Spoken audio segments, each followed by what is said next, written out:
and like the only stuff that makes us laugh uncontrollably is the wildest thing in the world. Like we've become desensitized to like poop jokes. Yeah. Those aren't funny. We have to go after someone's character.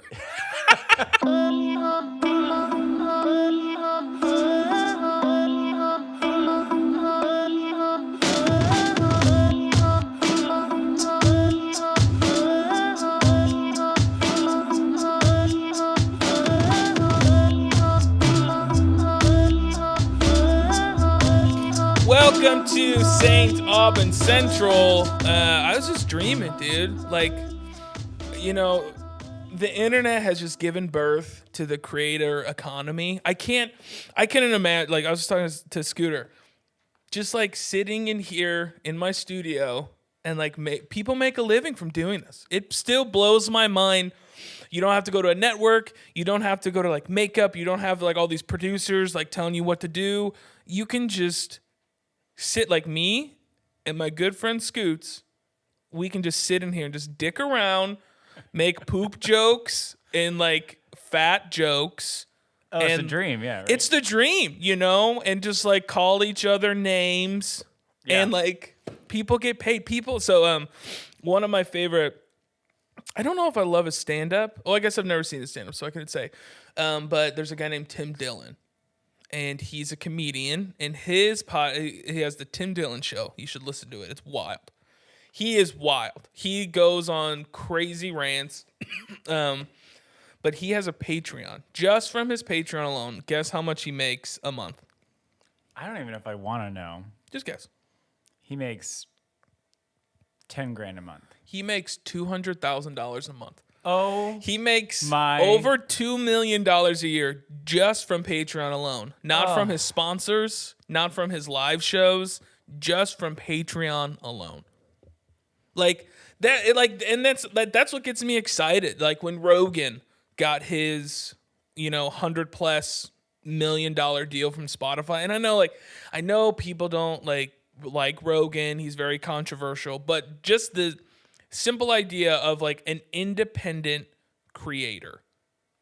An independent creator got fuck you money just from talking in a room, bringing on guests, bringing on and his producer. And like that's exciting. I was listening to have you ever listened to Bert Kreischer? Oh, yeah. He was talking about Don Lemon, who's the CNN anchor.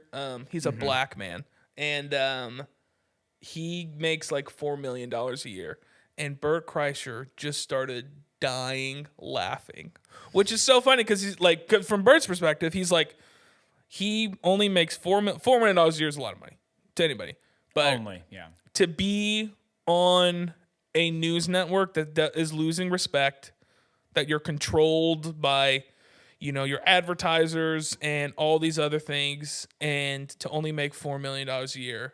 But from like Bert Kreischer's perspective, he just like talks shit, he takes his shirt off, burps, talks about drunk stories, and he's probably making $10+ million a year. Dang, it's crazy, but it's exciting, man. Like, and and this is probably like the optimist in me. And I think if you're a creative and an artist, like you do have to be somewhat unrealistic. Like I genuinely believe that if I keep doing the work, it will happen. Whether that's like 5 years from now, 10 years from now, I genuinely think it will happen. Just because nobody knows the algorithm, nobody knows how to make it. The only thing that's consistent that across the board is if you put in the work and you're consistent with it, the probability of you actually having a career skyrockets. You got to move to LA. You got to be a waitress somewhere. Be a server. Yep. Sleep with a higher up producer. Yep. Meet a Weinstein. Yep. But it's just like I don't know, man. It's exciting. I'm very like when I see stuff like this, just people on Twitch, all these different avenues. People are just they're doing it themselves. I think that's what gets me discouraged though, is because there's so much volume out there, I'm like, well, it's like you're starting at the bottom of the mountain. Sure. And I'm like, how do I even like start? You got to start somewhere. Well, know? and I think that's the hardest for part. me, that's what's been the hardest thing is I would get overwhelmed. I'm like, dude, I don't know how to make it, but I just was like, you have to start. Like, and one of the best stories I heard is like, or I don't really know the story, but the lesson is like when people try to do something great or big, they often get overwhelmed with like what's going to happen and how it will happen, and they don't know what to do. But what they do know is, in general, they know what the next step is. So take all of that stuff that you want to do and dream, and when you're overwhelmed, just bring it back to ground zero and just take that one step that you need to do. Oh, I want to start a YouTube channel. Great. Film something and put it on YouTube. Like, just do whatever. Just take that one step just to actually get it done, and it's way more attainable than it actually. Just get a stereo microphone, start an ASMR channel. Yeah, dude. It's not that hard. Yeah. That's the next episode is St. Aubin Unplugged. Oh, yeah, dude. Or we should say plugged in ASMR. Yeah. Speaking of plugged in, I got these anal beats. No, just kidding. We'll get to that subreddit later. Yeah. But yeah, dude, it's just exciting. It excites me, when I see, and I don't know if it's because I'm 30 now. Your 20s, I spent a lot of time being jealous of people. I don't know if you've like experienced it of just seeing people get success and you're jealous and like you're just like, fuck them, man. They're gay, just like saying stuff like you just talking shit about them. And that was what I did in the 20s when people would pop off locally or I knew somebody and I'm like, they're not good, which is so dumb. But now it's like, even though I still do feel some jealousy for sure, but I choose to respond in a way that it's inspiring. Like when I see someone locally in Indianapolis pop off or sell at a show or do, something big, I now more think, oh, I could do that. Why couldn't I do that? There's no reason why I couldn't do it. These people, we go to the same coffee shops, we talk to the same people, there's no reason why, something could pop off, But yeah, I look back now too. I hated that I was just so like jealous of people, and when I would dwell on the jealousy of other people's success, it would like put me in a bad mood. It just like it wouldn't be helpful just to like talk shit, even though talking shit's fun. But it's not the good talking shit. It's the talking shit and I mean it. Know, there's two types of talking shit. There's talking shit just because you're trying to make someone laugh. Oh yeah, and you're saying the worst thing possible. Isn't that the best brand of it? 100%. Oh yeah. And then there's the talking shit where like I fucking mean it, and these people are dog shit. Yeah, I'm glad that I'm out of that stage, and I try to use other people's success as fuel for me. But do you remember when we played that show like a while ago? And I'm still trying to figure this out.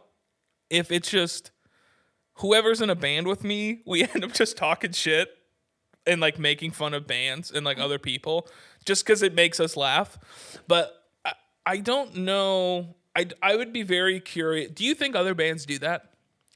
I've thought about that. Like, I'm trying to figure out if other people are pieces of shit, like me, on their own, or not. Like, I like to think that I'm in the majority of like, okay, there's people like if they're in a band, they see another band that kind of like is maybe this bunch of tryhards or something. Like, surely they're thinking the same thing I'm thinking. Yeah. But then there's all those like very virtuous people who will be like, well, it's just they're trying their best and like good for them. That's not me. That's not me. I will say I think I believe those things deep down. I'm like, yeah, of course I'm like rooting for them, but on the surface I'm like, like well, I just remember like anytime we would always have text threads going. Oh yeah.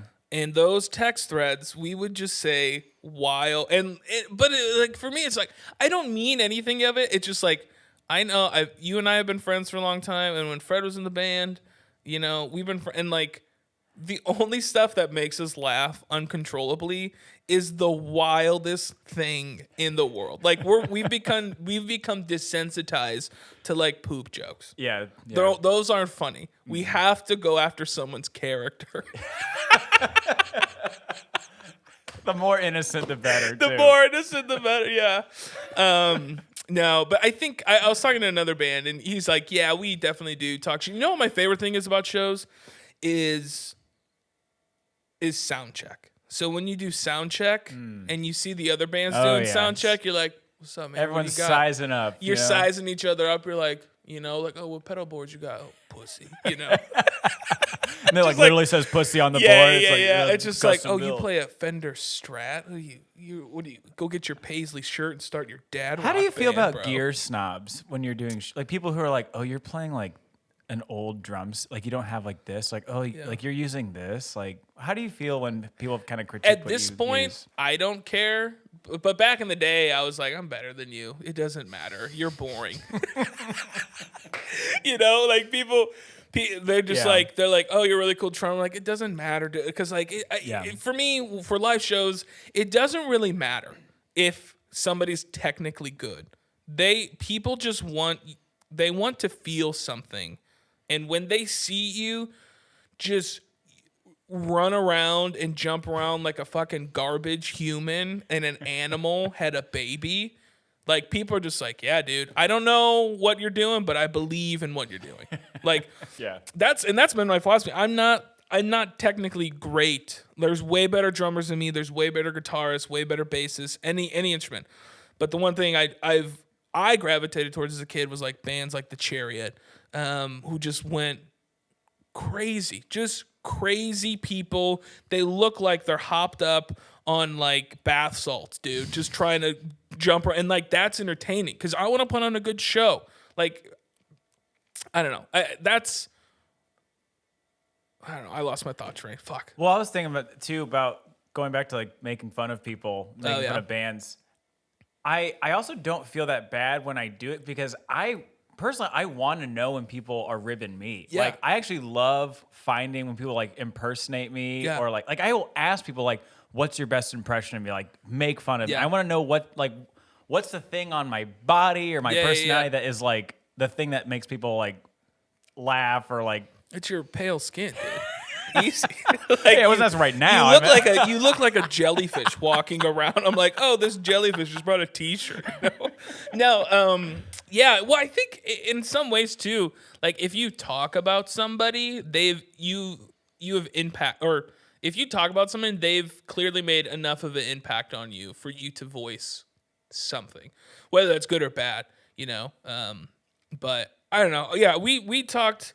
I always talk shit, and it makes me laugh so unbelievably hard when you can just say something. And if I play a show with somebody in the future, I'm sorry. Like, I pray to God you never see my text threads, because you would probably move out of state, But I don't mean it. It's just like I know what makes my friends laugh, and that's all I'm trying to do. I'm just trying to say the worst. It's all good fun. It's right? Fun. So, and I guarantee you, do people talk shit about me? Oh, we do. Like when they see me get behind a drum set, and they're like, look at that big ass fucking panda bear, dude. Looking with these little bamboo shoots of sticks, like the amount of people that have come up after a show to me and go like, "Does he need medical attention?" Yeah, like, 100%. He looks like he's literally about to keel over and die. And it's 100% because I am wildly overweight. Don't say that. Wildly overweight. Even though I've lost, I think I've lost like 16 pounds. Hey, in the last like month. That's like the extra large bowling balls at the alley. Are they really 16 pounds? I thought 12 was like the most. I think you can probably get those up are to 16. Some big Bertha balls, it's dude. Big. I like the little pink starters, the little 6-pounders, the wee, But yeah, I don't know. I do. I really, and I think I talked about this last time, but I miss shows, and I need to play shows again. There's just something about the culture of a show that makes. I love being backstage. I drum for a band called Spring Term, and it's a good buddy of mine. And it's kind of actually, it's nice I love being a front man. Like, it's my show, it's my project, I can do what I want. But I really like being the drummer for his project because there's a sense of freedom of it's not on me, you know, and I just know my parts. I drum, and then I get off stage, and then he's got to like meet and greet and do all this stuff, and I'm just like, this is nice, you know. I mean, do you feel that now when you play with St. Aubin occasionally? Oh, I mean, that's all I would do. I would just, you know. Well, does it feel no skin in the game? Does it feel different now, like when you were in the band, as opposed to now you're not in the band? I mean, even just less. Like, yeah. I feel like when the show's done, pack up the truck, you know, have Trevor kiss some babies, shake some hands, all that. Wait for him to get through the line. No, dude, but it was funny because when I played that show with Nathan, or Spring Term, he's like, hey, he handed me the keys. He's like, hey, can you start loading up? I'm like, you son of a bitch. That's what I do. That's what I do to people. I don't like move stuff. You move stuff, but I do that all the time when it's my show because you're like, and it makes sense because you're trying to sell merch, or you're like, people want to see you, so you got to be out, and then your fucking roadies are back here. You're just like, hey, go load my truck. But it's nice now that it's like my band, and it's like where it's St. Aubin, I play a show, and like I get back and like Scott or Scooter. We'll edit that in post. We'll edit it. Like, and it's like the car's just all packed up, you know? Scoot's got my sandwich for me. He's just like, here you go, you're probably tired, you know? But no, it's been nice just to drum for somebody. And no, I don't have skin in the game. I'll help them. I can help them put on a good show. But it's also weird too when like, oh man, you guys are great. And I'm like, I'm not in this band. I just drummed, you know? There's always the post-show, like, congratulatory. Oh, you know? It's so annoying. It is. Like, if you don't... It's a formality, really. If it is. It's a formality. Nobody... It's like kids lining up at, end of league of Little League. Just good game, good game. Like, no one means it. Nobody means it. You're just supposed to say it. Mm-hmm. The only time I know someone means it if they say something specific. Yes. If they say something specific about your performance, then it's like, oh, they really liked it. But if someone's like, oh, good show, I'm like, oh, you fucking hate it. You guys were so tight up there. Yeah. So tight. They don't like it. Yeah. They don't like the show. Didn't even listen to it. I had someone I knew didn't listen to our set. Like, I think there was either St. Aubin show or another one I was in. And I remember they were not there at all. Guy came up to me after, hey, great set. You guys sound so good. I know. I was that's, like, what the fuck? It's like we have eyes. We can see who's on stage and who isn't on stage. Mm-hmm. And most of the time, it's like when bands they hang out in the green room, they don't even watch the show. And then they're just drinking their free beer because they're poor. A bunch of losers. What are you, a barista? Good luck. Have you been a barista before? Yeah, dude. Same here. You got it. Like, every musician, they either worked at a church or were a barista. That's like what, they, at least in the Midwest. But, yeah, it's pretty accurate. I just realized that light is, can you open that flap? This light right here. Oh, yeah. That flap is closed. I just realized that. I was balls. What was it? I've been thinking. There you go. Oh my gosh, where have I been all this time, dude? Slight change, not. Yeah, it's not. I'm in brown, so it's like you can't really tell. What time is it? Are we? We're right at 19 minutes since I've been recording. Dude, Daddy's just been going. I can't remember what I was going to talk about next. We were talking about formalities of after. Oh yeah, I think, and I feel like I covered this before. I wonder how many times people when they do they keep hit the same stuff. Yeah, over and over and over again. I think like most hit, like if there's certain topics, they might come back to it. Yeah, not that uncommon. Yeah. No, so I'm starting to plan my release show. I'm probably going to do it. I have a hold in January. And I don't know what you think about this, but I'm trying to think differently about doing shows or concerts. I think people get bored easily at shows. If you're not really into the band, if a song's not your vibe, you check out immediately. You go to your phone, you start talking to your friend. And I think bands and artists, they need to start thinking differently about how can you make your concert or show like a multimedia experience. So a lot like video elements, lighting elements, even like speaking elements or like some sort of theatrical element. So like the show that I'm trying to do, it would be like I'm thinking about, I think my release show, I'm only going to play like 7 songs or 8 songs, which seems short. But there would be a lot of visual elements. So it'd be like video, song, video, song, speaking element, like different element, song, and then like out, But I think the concert needs to evolve. Definitely.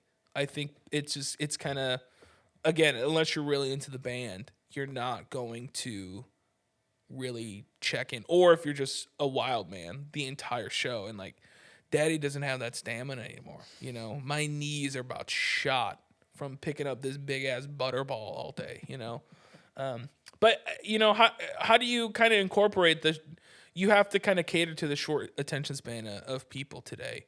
So, could you do some sort of multimedia experience? And I think it will be easy for like a release show in your hometown because you can get friends to help. But then like going on the road, being a DIY road person, how do you do that? I think that would be a little bit more complicated, but what do you think about that? I was about to ask, like, have you seen anybody kind of do some of these elements that you enjoyed? When I saw Chance years ago, and this was before, I didn't think before Coloring Book came out, and which is crazy to think that he played the Fox Theater in Detroit, which is 5,000 seats, and he sold it out.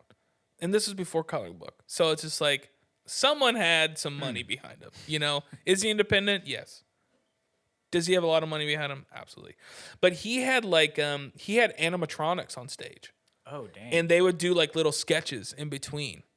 And it was just really interesting. I think Of Montreal, was it Of Montreal? I think Of Montreal used to do like interpretive dance, which like I wouldn't do that because it's, and it's just lame, dude. I guess if it's cool, but I don't know. I just wouldn't do interpretive dance. That's just not my cup of tea. Unless it's me in the leotard, then I do it. I think it'd be very entertaining, some interpretive dance. So I'm just like, honestly, I think one of the biggest inspirations for me was Bo Burnham's Inside. Did you see that?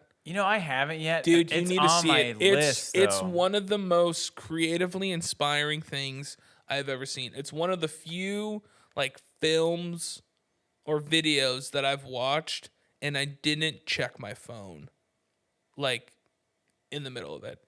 It was just visually captivating. His songs are catchy as hell too. Oh I don't understand how Bo Burnham is a comedian and he wrote the best songs of, what was it, last year, 2021, 2022? I think he made them in 2020. I don't know when he released it though, but Bo Burnham wrote better songs than any musical artist. Hands, All Eyes on Me is such a catchy song. But I think Bo Burnham's Inside was one of the best pieces of artwork that I've seen in a very long time.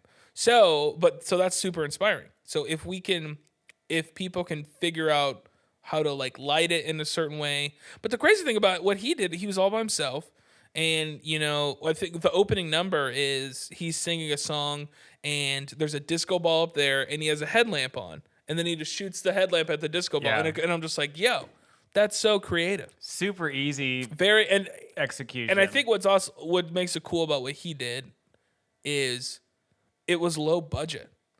He got a couple lights. And like anybody, from people who don't have a lot of money to people who have a lot of money, they could recreate what he did. It was incredible. I watch it once a year, but I'm kind of using that as inspiration for the live show. Like, how can you bring more elements into it? And even like, what about scents? Could you bring, if you're trying to create? So obviously, like my mom died the song content is around grief and dealing with that. So I was like, so I think the kind of running theme with the release show is like the stages of grief, and then songs and all this stuff kind of represent each stage. But I was also like, my mom's perfume was Clinique Happy. Like, what if we got some diffusers and put them through the building and you could smell it?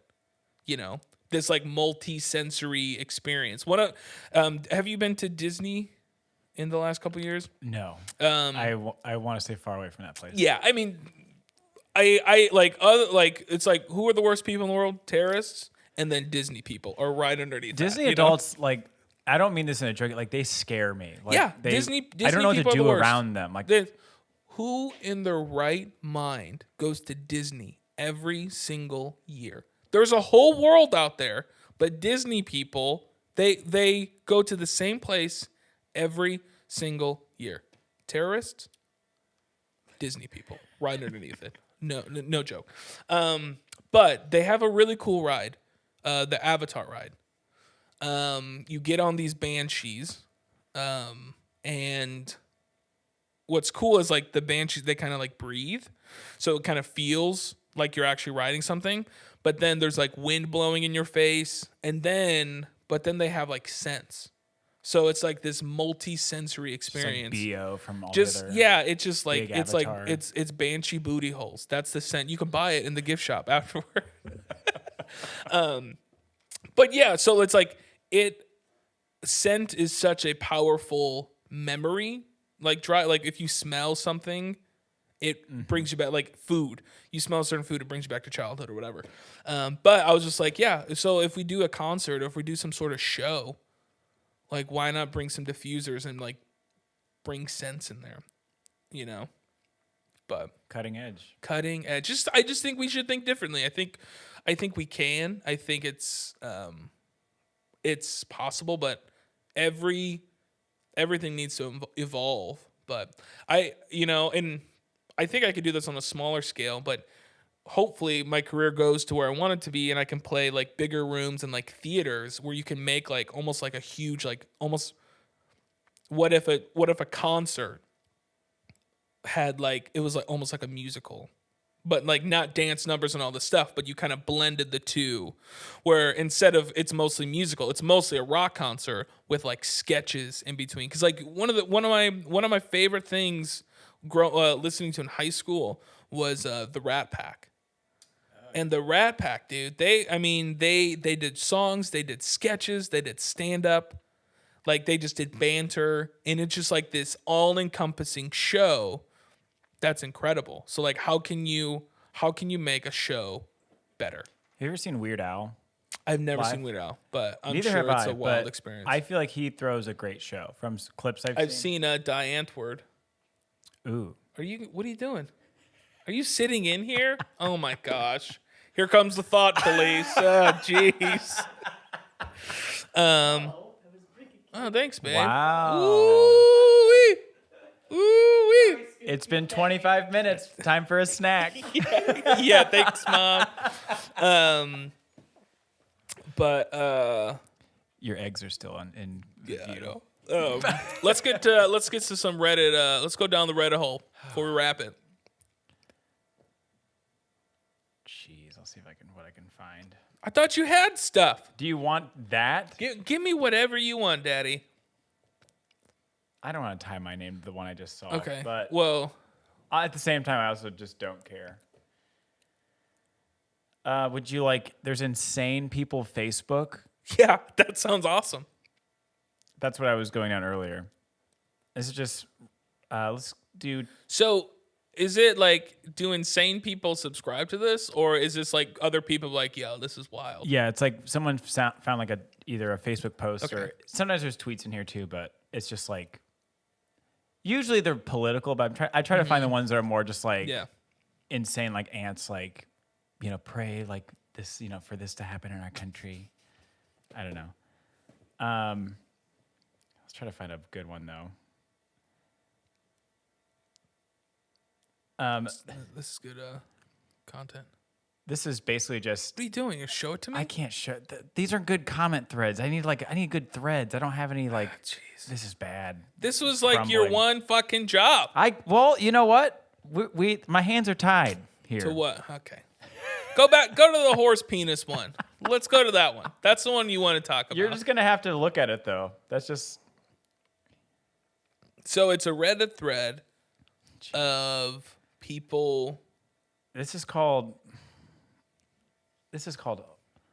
Horsecock Master Race subreddit. And it is a not safe for work subreddit. Horsecock Master Race.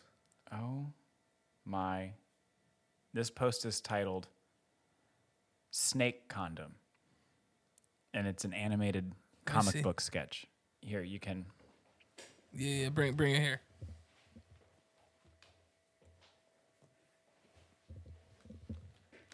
Someone took the time to draw this.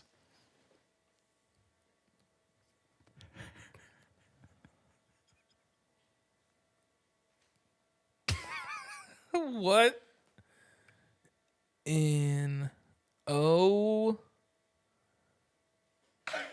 Why does he have like two penises? Why is there two? I think there's a whole gaggle of horses. Oh, gosh, dude. What?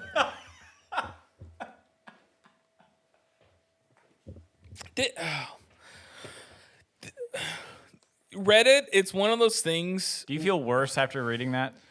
Let's just say the last line of this comic strip ends with, "That was a nice warm snack. Who's next?" So the visual of this is it's a snake condom, but a live snake. What the heck? Like, sometimes when I get on Reddit, I'm just like, was the internet worth it? You know? I think about that too as like, do you think the internet's worth it? I don't know. Are we better for this being out there? Like, I mean, like, you can connect with people across the world. That's great. The internet's created millions of jobs. It has, you can do so much with the internet. But then you have people like this. Just the thought that someone, I don't know if it's satire. I feel like it's like someone was like, this is just ridiculous, I'm drawing it. But then there's a part of me that thinks like, this is also someone's like kink, and they're just into but it. But like part of it's just like, maybe it's a good. There's a fly in here. Yeah. What the hell? This is going. Because my wife came in here. Damn, dude. We got eggs in the picture. We got subreddit. It's like with this stuff, like with these far corners of the internet. What kind of scares me is like, one, that those people exist, but it's also part of me. I'm just like, maybe it's healthy that they have an outlet as opposed to like going and like murdering somebody. What would like these types of users do like 30 years ago? Like, were there conventions that they would share? Well, horseplay. Why do you think serial killers don't exist anymore? The internet. The internet. Have you ever thought about that? There used to be they don't exist. We don't hear about them. Oh, like serial killers. Like if you think about it, like the last one with John Wayne Gacy, maybe was the last one. I don't know. You could get away with anything. That's fine. I know, but now like they don't really exist. And I think, could you say that the internet killed serial killers? The internet got rid of serial killers, and we got horsecock master race instead. Yeah, basically. So it's like, what would you rather have? Serial killers or the Reddit thread horsecock master race? It's really the same. It's just like, yeah, two sides of the same coin. I don't have a good, like, even just saying that out loud. I don't know what's worse about the Reddit thread horsecock master race. Horsecock or master race? Yeah, it's just. It's like horrible. What's scary though is that I typed in the word horse, and it was like the first one. Yeah, like right there, just like, hey, this is what you're looking for. How many members are in that? This subreddit. If it's in the millions, I'm gonna be very concerned. It wasn't just like 5. I'll tell you that. Let's 7. See. Oh my gosh, there are 317. 131 currently online.